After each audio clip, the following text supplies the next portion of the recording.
Hello, everyone, and welcome back to another episode of Through the Lens of Learning Career Development series. On this episode, we're going to continue the ABCs of career development, and today we're going to talk about the letter I, which stands for interviewing. And what I want to talk about is from the perspective of you have secured an interview and you are preparing to go into that interview and talking about what to do to prepare, what to do while you're in the interview, and then we'll touch slightly on what to do after the interview concludes. So to start with, when you find out that you have an interview, it could be a phone screen with a recruiter at a company, it could be with the hiring manager, it could be an advanced interview with a panel of people, whatever that might look like. What you want to make sure that you are doing is planning and getting that prep done up front and being able to prep and practice. Those are the two P's, the two huge things that you need to make sure that you're thinking about. And in preparing, you want to find out more about the organization as much as you can from what's publicly available or from others that you know at the organization possibly, and find out different things about possibly how it's organized, what their mission and values are, the different roles that are available, how the role that you're applying for would support other people, and if possible, even comparing that to that general role, looking up to see what the roles and responsibilities typically are. You would know that from the job description that those are in there, and that's typically standard language. They might tweak it a little bit based on the role specifically at the organization, but you'll gather some insights from that information. So you want to make sure you know about the company and you know about the role, and you also want to prepare some questions. You are interviewing them just as much as they're interviewing you, and you should have questions available to ask at any level of interview, from phone screen with the recruiter, hiring manager, to panel, to the CEO if you end up having to have an interview with that person.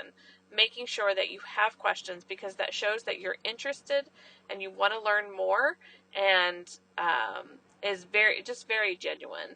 So thinking of what those questions might be, maybe based on the information that you found, or getting insight into a typical day, or what does planning look like, the strategy, what training and development opportunities that you have, the type of leadership, the person, their leadership style. There's so many different questions that you could ask. So you want to make sure that you're preparing what those might be.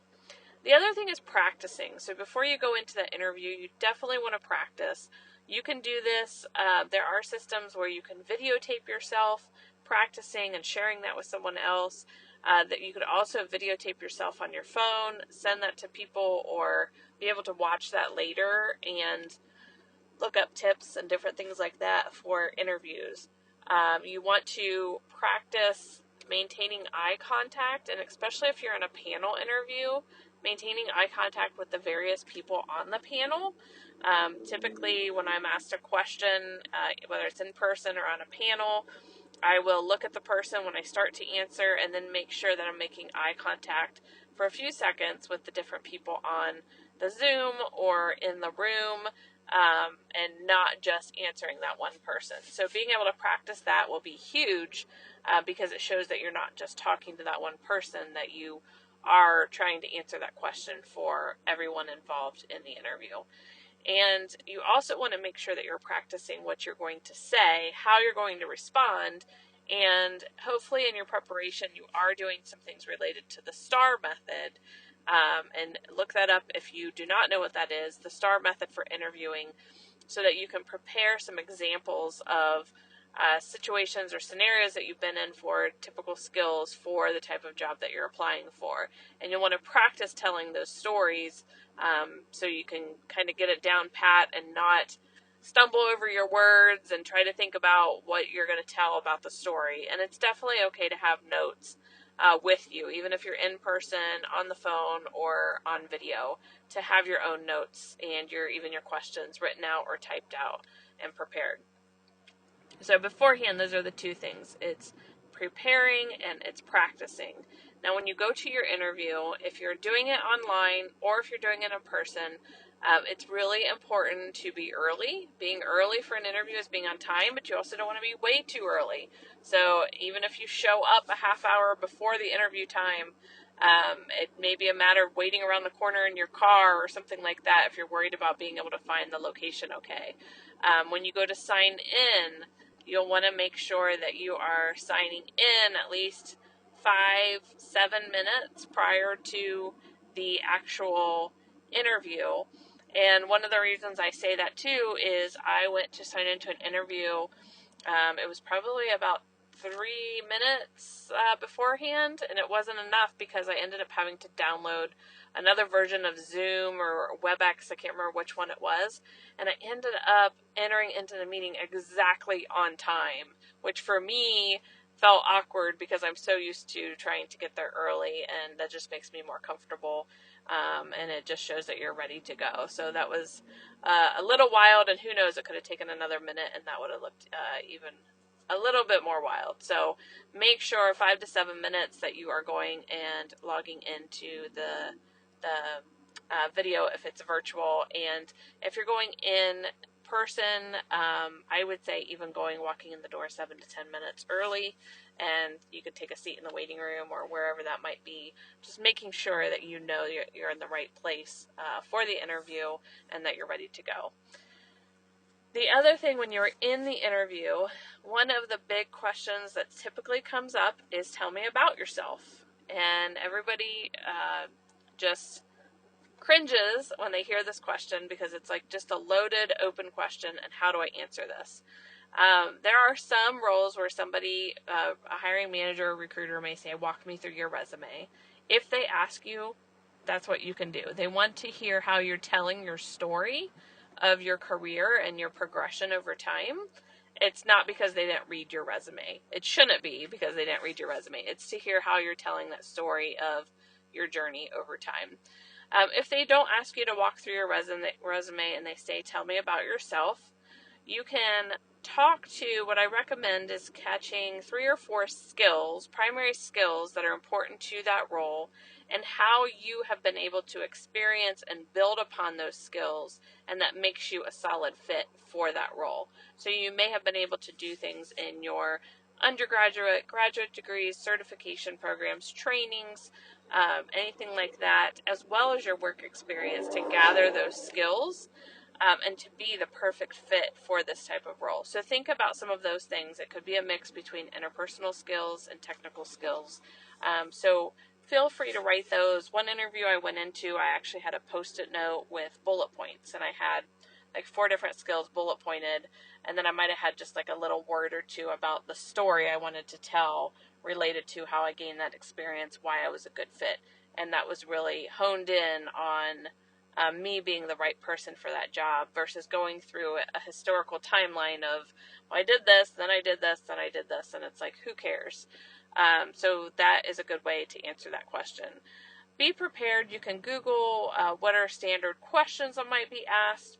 You can also look at like what are common questions for an engineer. What are common questions for an administrative assistant? Like, you can Google these things. You can leverage ChatGPT to give you ideas of some questions, so that you can make sure that you are practicing those beforehand and you're able to answer those and give examples.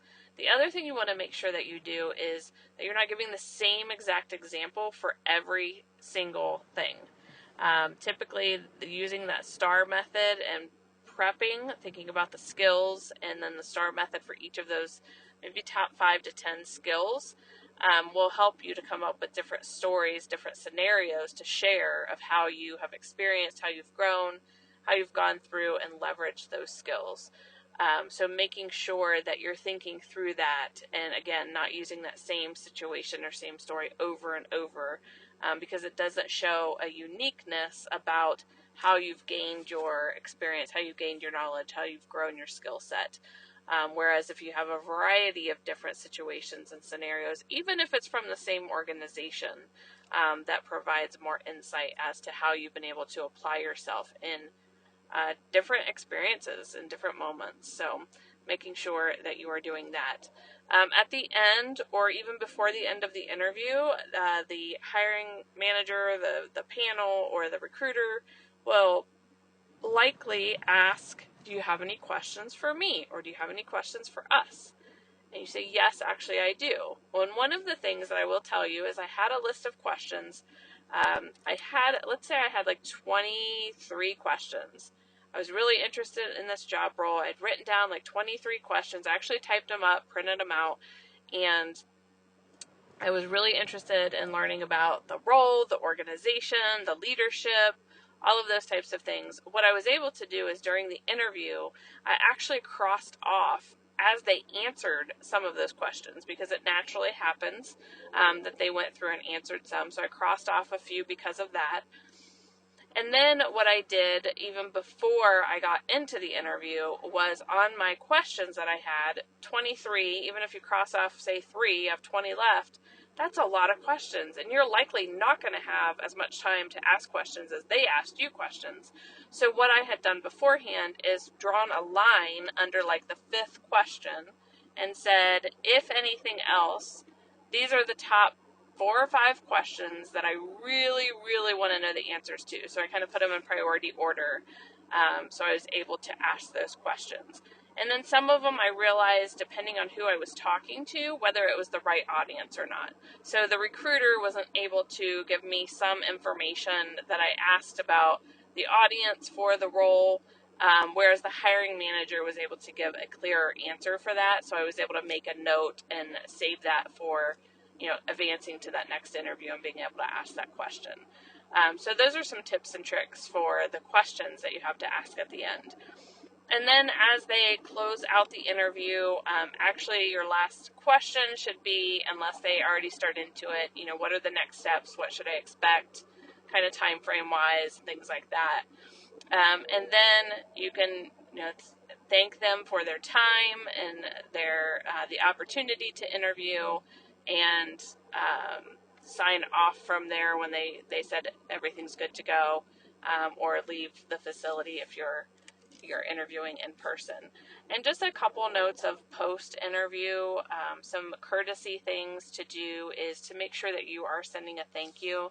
In today's age, sending a digital an email with a thank you to the individual, or there was a case where I did not have the names and emails for all of the people on a panel once. I only had, I think it was 1 or 2. And so I sent it to that hiring manager, and I actually sent it to the recruiter and copied the hiring manager, and I said, I just want to send a thank you. Would you mind sending this to all the people that were on the panel? I would greatly appreciate it. And so that recruiter was able to forward that information along. Yes, it's awesome and amazing if you're able to deliver a physical in the mail, but that is not always possible. And with so many companies going remote or hybrid, it's harder and harder to have a physical address to send something like that to. And the time it's going to take versus an email may end up putting you past when they decide like who goes on to the next round or who gets offered the role. So email is typically your best bet to go. And a simple thank you for their time, kind of reiterating that, as well as if you can pick out one thing or 1 or 2 things and that you believe that you're a great fit for the role, 1 or 2 things that were in the interview that you can share and that you appreciate and things like that are some good tips for the post-interview. And the other thing post-interview is if you are told that you are going to hear within a week that what the next step is, whether you made it to the next round, whether you got an offer, all of those kinds of things, then if a week goes by and you have not heard, well, after that week is over, that next day, after the week, then you reach out to the recruiter. And if you still haven't heard anything after a few days, let's say 3 or 4 days, then you pick up the phone and you call the recruiter. Likely they had their phone number in the emails that you've been working with them on. So you can call and leave a message. Make sure that you are not calling before the time frame that they gave you on what the next step is. So if they said it's going to be 2 weeks because of a holiday or vacations or things like that, and they will get back to you at the end of that 2-week mark, don't be calling every couple days. Don't be calling a week in and say, have you made a decision yet? That's annoying, and it's just not appropriate when they have already given you what that time frame looks like. And it gives an indication of the potential of how you might be if you worked in their environment and you had a certain time frame that you would be getting something, or that you would have something due, and you're coming up and asking all these questions and things like that. So that it may not look all that, it will likely not look all that great on you. So those are just some tips and tricks for post-interview. Be patient. I know that is so freaking hard. Believe me, from my experiences, I know that is challenging. Have patience until you hear something. Continue with your job search strategy, with looking for roles, for applying for roles, for interviewing for roles. I talked with a client not too long ago that he was continuing to do that because it's like, until I have my orientation, I don't believe that I have a job. Even signing a contract, people have had those taken back. Not that happens on a regular basis, but there have been a couple people I've talked to that have had them pulled out, and they ended up not getting the funding for a role after they had already interviewed or they were close to interviewing.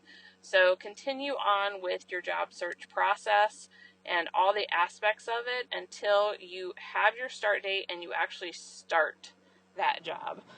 So continue working through. I know it can be tedious and anxiety driven and frustrating.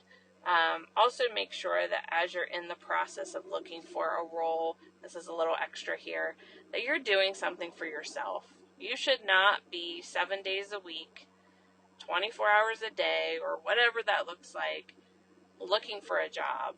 I know you have to pay your bills, and I know that you need work and you need to bring in that income. You also need to maintain your sanity. So make sure that you're carving out time and space for you to do something that brings you joy and brings you happiness. Maybe that's spending time with your children, with your family, with friends, Netflix binging, like reading, whatever, going to the campground. That was it for me. Those types of things. Make sure that you do that and that you're taking care of yourself in the process. That's so important. You can get burnout even looking for a job. So with that, I hope these tips and tricks and strategies for interviewing, the prep and getting into the interview, some of the things there as well as post-interview, are helpful for you. I would love to have you be a part of the Career Development Club. We are a group within LinkedIn, if you search Career Development Club, as well as Facebook, and all the same information is streamed and shared to both locations. So if you're on one or the other or both, please feel free to join us, and I will see you on the next episode.